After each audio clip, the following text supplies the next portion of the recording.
The Drift Podcast can be found at driftsociably.com.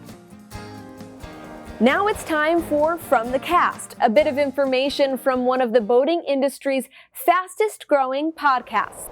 This time, Captain Clint Allen on the dangers and prevention of boat fires. Today we're going to talk about something serious, boat fires. You've seen plenty. We all know they can happen. We're going to talk about the 5 causes or the main causes of boat fires. And we know you just fought one in a multi-million-dollar yacht, New Bedford, Massachusetts. And I was around that fire and I saw the black smoke, and it burned for quite some time. And when fiberglass and plastics are burning, it's not a good thing, obviously. So what did you do to, how was that fire fought? What did you guys do to fight that fire? We were actually just asked to see if we could help out. We happened to be in the area, and the more water we could put on it, the better. So they asked us if we had firefighting capability, and the answer was yes, so that's how we got involved. So you use your pumps? Yeah, just the same pumps that we use to if you were sinking. Right. We have a attachment hose and a fire nozzle that goes on it. Okay. And it's basically just it's not high pressure like a actual firefighting hose, but it can do the job, pump some water. Because we've seen situations where entire marinas go up.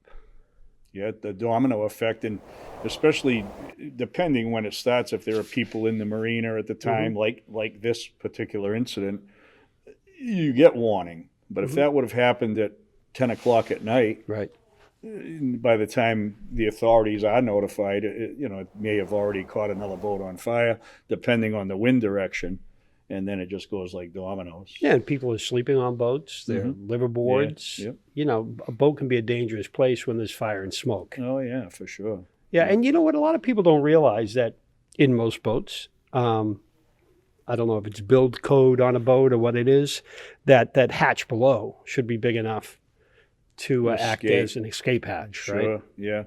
You could encounter a situation where you go out your gangway and it's fire. Right. If that's where your engine's located or whatever. Most likely that's where it's going to be. Right. So yeah, that's a good thought. And I think all hatches, I don't know if purposely, I would imagine probably at some point they realize that needs to be big enough for an escape. Yeah.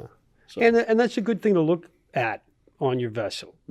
Like think to yourself, all right, if I'm asleep below and I can't get out and aft is blocked and there's fire, how do I get out of this boat? Right. Because you may say, there's an escape hatch or a hatch large enough to escape, but do I have something to step on to get out of that hatch in a panic situation? And maybe a fire drill is not a bad idea on a boat. Just going to say maybe a good review of that. God forbid it ever happens, but you need to realize if you can escape. Yeah.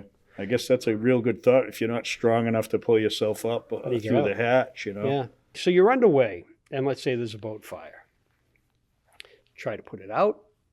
Do you just don your PFDs and jump into the water and hope the boat flows away from you? I mean, what have you encountered that? So I suppose if you contact the Coast Guard, they're going to advise you to. They don't want you to get in further trouble, so they're ready. Do you have life jackets available? Yep. Don them. Perhaps be ready to get in the water. Me personally, I'm going to try and put the fire out. Do you have an extinguisher or auto extinguisher on the boat? But it's risky because if it's an engine room fire, the minute you supply air to it, you open the hatch and supply air, it can flame up, and become more dangerous. So, but it's tough. If you don't open it, what are you going to do? It's going to keep burning. Right. So it's a tough decision to make. But I'd have a fire extinguisher prepared and give it a shot. You can't close the engine box. Right. Try to suffocate it. And while you're doing it, have your guests and family ready to go. Right. My fire extinguisher's probably been on my boat for a couple of years. How often should you check that? Every season to make sure is there a date on the fire extinguisher or? There is a date, and they're actually, I think they're like 10-year that they're good, but manufacturer date. But there's a gauge on it, and it has a good and bad indicator. And if they're in the green still, I'll still keep them, but I will observe the manufacturer's date and discard them or put them aside as used and get a new one. So assess situations wherever you are. If you're in your marina, try to put it out. If you have to leave, if you feel like it's getting away from you, alert as many folks as you can while you leave the marina, especially if it's at night. There could be people living on boats. We've seen marinas go up.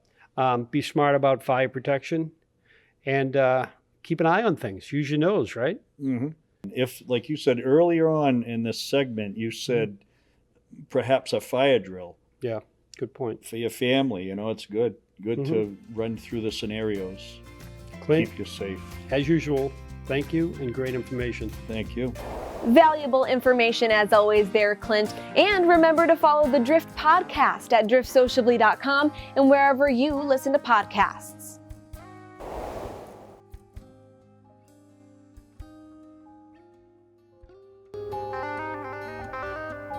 The Drift has been brought to you by BoatUS.